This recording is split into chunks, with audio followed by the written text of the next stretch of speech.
The player of fallen prestigious family manhwa के part 3 की शुरुआत में हम देखते हैं ट्रूनो बात कबूल नहीं करता क्योंकि सांस पूरे कॉन्टिनेंट का सबसे बड़ा गंदा बंदा माना जाता है। लोग कहते हैं कि सांस ने 7 साल की उम्र में शराब पीना शुरू कर दिया होता था और अपने ही एक आदमी को मार दिया था। तभी हमारा बॉय एक जबरदस्त एंट्री देता है अपने एस्कॉर्ट्स के साथ। ट्रूनो तो लगभग बेहोश होता हुआ सोचता है कि यंग मास्टर यहां सबसे बुरा वक्त चुनकर आ गया, लेकिन रायन की ऑरा इतनी ब्राइट होती है कि लोग उसे देखकर अपनी पुरानी सोच दोबारा रिकंसिडर करने लगते हैं। लेकिन सांस अंदर ही अंदर जलन से जल रहा होता है क्योंकि हमारा बॉय उसे इंस्टेंट ओवरशैडो कर देता है सिर्फ अपनी फैमिली के नाम की वजह से। वो सीधा सांस के पास आता है और कहता है कि उसने सांस के बारे में बहुत कुछ सुना है अपने भाई फोर्थ प्रिंस लार्स से। सांस हल्का सा स्मर्क करता हुआ कहता है कि उसने भी राइन के बारे में बहुत कुछ सुना है, लेकिन वो बात पूरी करता उससे पहले प्रिंस काम टोन में बोलता है कि सांस बहुत ही काइंड इंसान है। फिर वो अकेडमी की फेमस कहानियां सुनाता है जहां सांस को कुछ महीने बाद ड्रॉप आउट होना पड़ा था। वो कहता है कि सांस ने एक बेचारे बच्चे को बुली से बचाया था और एक लड़की को भी हेल्प की थी जिसे एक शेमलेस लड़का परेशान कर रहा होता था। सांस का गुस्सा अंदर ही अंदर उबल रहा होता है, लेकिन हमारे बॉय का फाइनल ब्लो अभी बाकी होता है जब वो कैजुअली उसके घुटने का जिक्र करता है। ट्रूनो तुरंत बीच में आकर सिचुएशन को संभालता है और प्रिटेंड करता है कि सांस ने लार्स को इंजर्ड नी के लिए दवा दी थी। फिर वो जल्दी से प्रिंस को वहां से ले जाता है ताकि कोई मसला ना बने। हमारे बॉय को बहुत सुकून होता है क्योंकि वो सांस को अच्छी तरह रोस्ट कर चुका होता है। सांस इसको सीधा वॉर का अनाउंसमेंट समझ लेता है, लेकिन ये तो सिर्फ हमारी बॉय की प्लान का दूसरा स्टेप होता है। अपने रूम में सैंस का सब्र टूट जाता है। वो गुस्से में फ्लावर पॉट तोड़ देता है और गुस्से से चिल्ला चिल्लाकर हमारे हीरो को गालियां देता रहता है और पूरी बात को याद करके और भी फ्रस्ट्रेट होता है।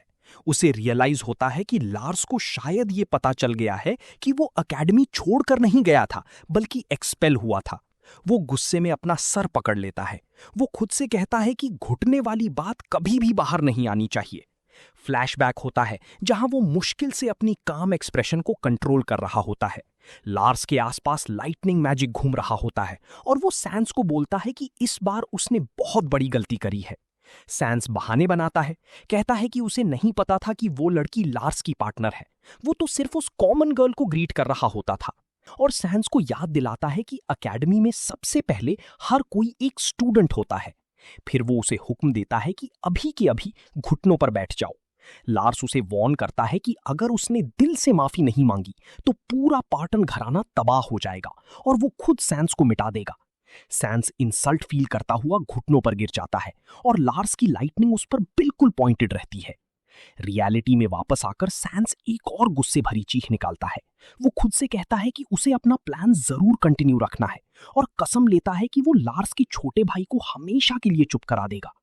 कुछ देर बाद वो खुद को फोर्स करता है काम होने के लिए और कहता है कि एक दिन वो जरूर रायन से बदला लेगा।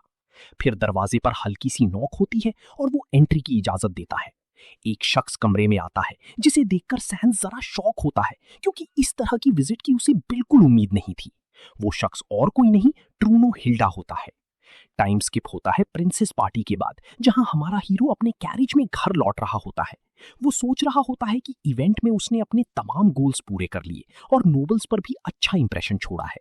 उसे और ज्यादा खुशी होती है कि उसने सैंस को जो चिढ़ाया था वो बहुत जल्दी उसके प्लान में फंस गया। ट्रूनो बोलता है कि यंग मास्टर ने बैंक्वेट में कमाल कर दिया और उसे लगा कि समन हाउस में अब भी उम्मीद बची है। रायन फौरन उसकी बात काट देता है और कहता है कि उसने कोई खास कनेक्शंस नहीं बनाए बल्कि हाउस ऑफ पार्टन के साथ तो सिचुएशन और भी खराब कर दी।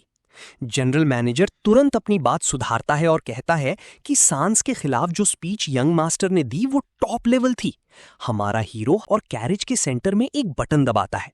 ट्रूनो कंफ्यूज होता है और पूछता है ये क्या हो रहा है। वो घबराकर पूछता है कि यंग मास्टर ने साउंड प्रूफ स्पेल क्यों एक्टिवेट किया। रायन सीधा बोलता है कि अगर ट्रूनो को वाकई उम्मीद होती तो वो कभी हाउस के साथ गद्दारी नहीं करता। ट्रूनो पसीना पसीना हो जाता है और खड़े होने की कोशिश करता है और पूछता है यंग मास्टर का मतलब क्या है। हमारा बॉय कहता है कि उसका क्राइम माफी के लायक नहीं है, लेकिन वो इसको छोड़ रहा है क्योंकि ये गलत काम उसने हाउस सरमन के लिए किया था। जनरल मैनेजर नीचे देखते हुए पूछता है रायन को ये सब कैसे पता चला। फिर रायन कहता है कि ट्रूनो के पास अब एक चॉइस है और वो अपना फैसला उसी तरह करे जैसे वो हमेशा करता था। कैरेज आगे चलती रहती है। रायन उसे अपना सीक्रेट प्लान बता देता है जो वो अब तक छुपा कर रखा था। ये आइडिया सुनकर मैनेजर शॉक हो जाता है और सिर्फ रायन को हैरानी से देखता रहता है और सोचता है कि इतने छोटे लड़के का दिमाग इतना बड़ा प्लान कैसे बना सकता है। मैनेजर अपना चेहरा हाथ में छुपा लेता है और रो पड़ता है। कहता है कि उसका दिल कर रहा है कि वो जोर से चिल्लाए और इस किड पर फख्र करे। रायन उसके डिसीजन से खुश होता है और कहता है कि वो लोग अब कैपिटल से बाहर निकल चुके हैं। ट्रूनो उसे दोबारा देखता है और सोचता है कि ये लड़का इतना काम कैसे रह सकता है जब उसे पता है कि आगे क्या होने वाला है। अचानक ट्रूनो को समझ आता है कि यंग मास्टर के चेहरे पर मुस्कुराहट नहीं बल्कि कुछ और है। वो महसूस करता है कि वो एक तेज और खूनी इरादा है जो रायन की फेस पर चमक रहा है। इसी वक्त कैरेज जोर से झटका लेकर रुक जाती है और सब हिल जाते हैं। साथ साथ राइड करने वाला नाइट ड्राइवर को कहता है कि चलती रखो, मगर वो देखता है कि ड्राइवर सीधा झुका पड़ा है और मर चुका है और नाइट मुश्किल से एक तीर से बचता है जो सीधा उसके चेहरे की तरफ आ रहा होता था। एक नाइट जोर से चिल्लाता है कि ये छुपकर अचानक अटैक है और वो हुक्म देता है कि कैरेज की हिफाजत करो।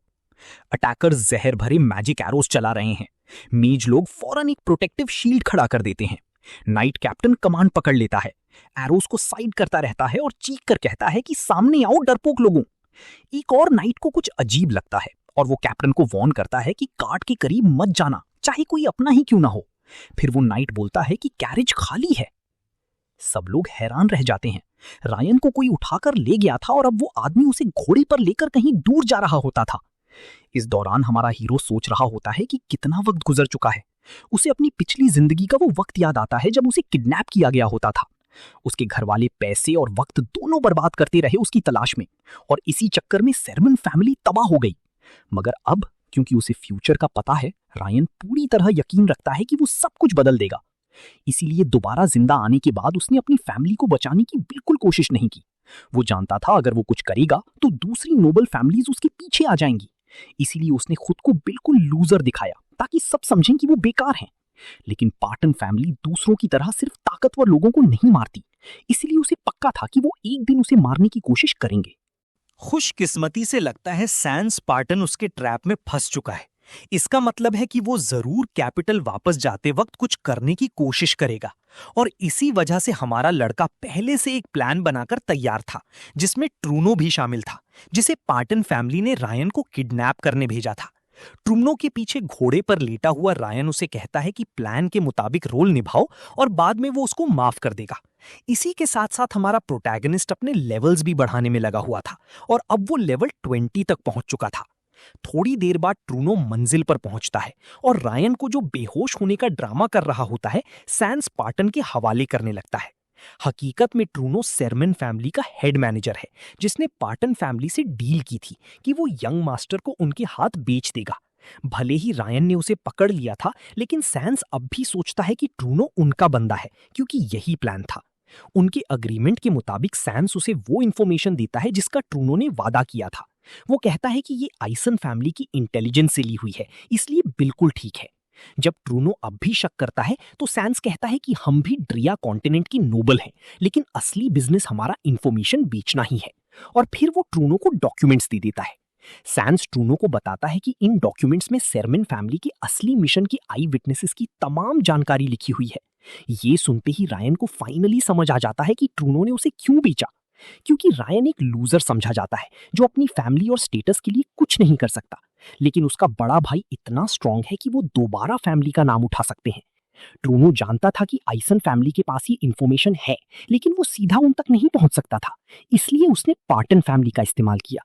फिर ट्रूनो वापस जाने की तैयारी करता है और जाते हुए सैन्स से कहता है कि अपना वादा पूरा करे और यंग मास्टर को सेरमन फैमिली को वापस भेज दे। इसी के साथ ये पार्ट यहीं एंड होता है। अगर आप लोग नेक्स्ट पार्ट चाहते हो तो वीडियो को लाइक करो, चैनल को सब्सक्राइब करो और कमेंट में नेक्स्ट पार्ट लिखना मत भूलना।